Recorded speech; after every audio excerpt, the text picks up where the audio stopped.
العلاقات. أنا باصوّر هنا لمجرد الكسل، عندي شباك، أحط lighting واحد وبابقى كده تمام. أنا كتبت الscript بعد ما صليت الفجر، جالي الوحي كتبته كله على طول. ليه الواحد ممكن يمسك في علاقة حب أو صداقة وهو عارف إن هي مش كويسة ليه؟ حاسة إن إحنا لو حطينا إيدينا على السبب هنقدر كلنا نعمل move on. الأيباد فصل، يتشحن ويجي. المهم نرجع لمرجوعنا.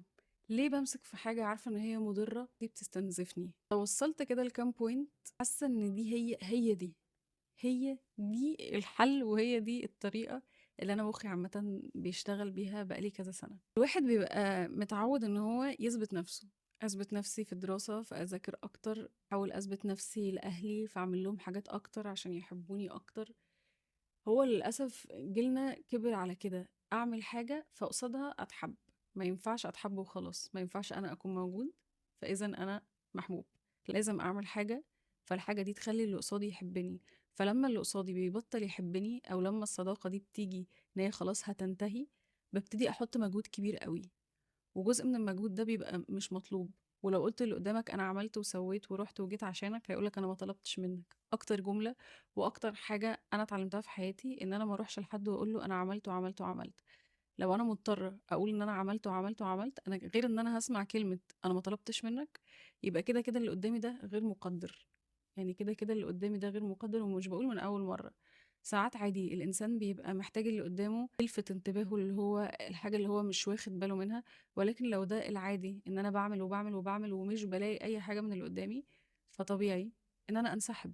تاني حاجة، ان انا عندي تخيلات. كان عندي تخيلات الحاجة اللي انا فيها دي هتروح فين، كان عندي تخيلات ان الحاجة دي هتروح حتة معينة، هنروح وهنسافر وهنيجي ولو قصة حب هنتجوز وهنعمل وبيتنا وانا عارفة ومتأكدة ان الواحد يجيت اوفر الايماجينيشن بتاعه اللي هو الفانتزي اللي كان عامله للمستقبل اصعب بكتير قوي من ان هو يجيت اوفر الحاجة اللي حصلت قبل كده زمان او الذكريات او الميموريز. تالت حاجة بقى الميموريز، احنا عملنا ايه مع بعض، رحنا فين، جينا منين. ودي بالنسبة لي انا كسارة بحس ان هي لو انا بس ركزت على الحقائق ومش الفانتزي اللي انا عاملها في دماغي، او لو ركزت فعلا ايه اللي كان بيحصل مش ايه اللي انا كان نفسي يحصل، فمخي بيزين الواقع اللي حصل. لا، اشوف الحاجة، اشوف احنا فعلا اختلفنا في ايه، اشوف فعلا الحاجة دي ما كملتش ليه، اشوف فعلا المواقف اللي خلت الموضوع يقول الى هذا ان احنا مش هنبقى في حياة بعض anymore. لما ببص على الحقيقة بحس ان دي بتساعدني ان انا فعلا اموف اون من الحاجة دي. رابع حاجة ان انا اكون السبب، وانا اكون سبب ان احنا وصلنا اللي احنا وصلنا له.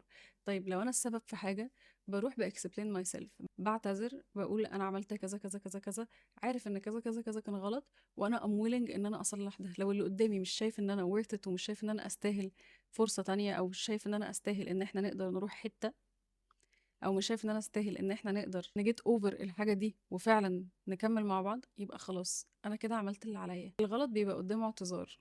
وانا بقول على الغلطات العاديه، مش بقول ان انا هروح اخون حد وبعد كده اقول له انا اسف ومش هعمل كده تاني، ولو اروح اقول انا اسف ولو اللي قدامي ما يقبلش الاعتذار يبقى انا خلاص. لا، انا بتكلم في العادي ايا كان السبب. فلو النتيجه ان احنا مش في حياه بعض anymore، انا لازم ابقى عارف ان هو مهما كان حصل ومهما كانت المواضيع اختلفت ومهما كانت الظروف حصلت، هو في الاخر كده كده مكتوب. لان انا بالنسبه لي انا شايفه ان الصداقات والعلاقات دي نصيب، فهو نصيبها كده، نصيبنا لحد هنا، ده كان اخرها. ايا كان ايه اللي حصل قبل كده، مفيش اي حاجه كان ممكن اعملها كانت هتغير النتيجه، لان النتيجه كده كده مكتوبه. وبسلم امري لله بقى، لا خلاص ربنا عايز كده، الحمد لله الحاجه دي خلصت لحد هنا، وخلاص انا احاول اموف اون مع نفسي واشوف بعد كده في ايه. ولو غلطت اشوف انا غلطت في ايه، لو حد غلط فيا ابتدي بقى اعرف حاجه اسمها ستاندردز. انا بيبقى عندي صفات معينه وبيبقى عندي اساسيات ومعايير للشخص اللي قدامي لازم تكون موجوده فيه. لازم ابقى عارف ان انا استاهل حاجه كويسه، انا I'm worth it، حتى لو انا مش perfect، انا مش شخص مثالي ولكن انا استحق. ودي حاجة أنا عارفة إن إحنا كلنا صعب أوي إن إحنا نصدق حاجة زي كده، بس الواحد يستحق. أنا شخص طيب عايش أنا شخص بيحاول، إذا أنا أستحق.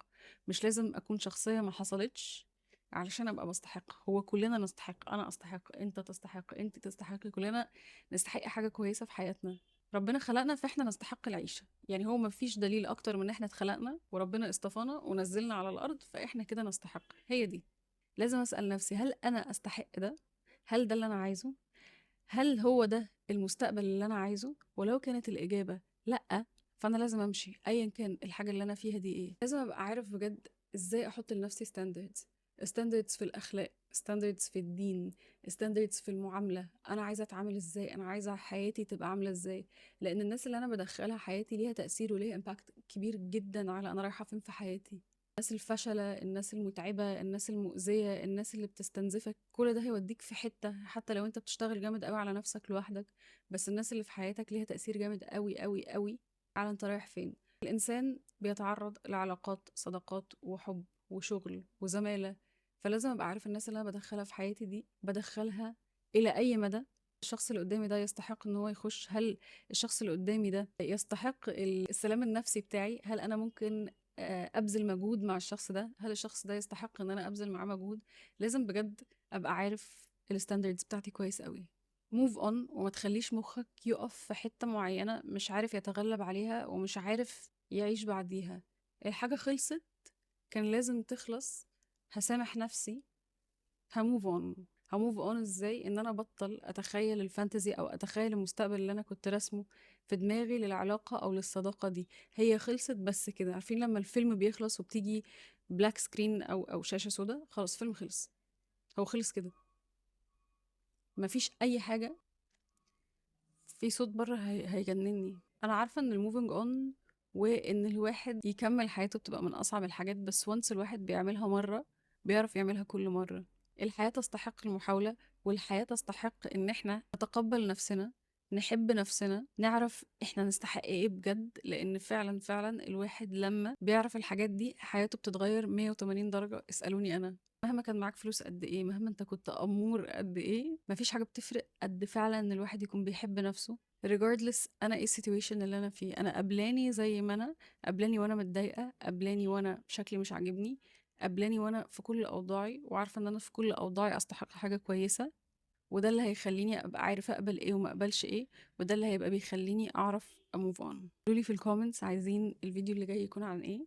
انا بحاول as much as possible ان انا التزم في اليوتيوب زي ما انتم شايفين. بجد مبسوطه ان انا رجعت قوي، وبحب الفيديوز دي اكتر من الفلوجز الصراحه، لان انا بحس الفيديوز دي بتفرق مع الناس وبتبقى فعلا مفيده.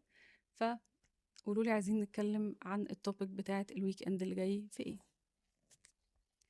وبس كده.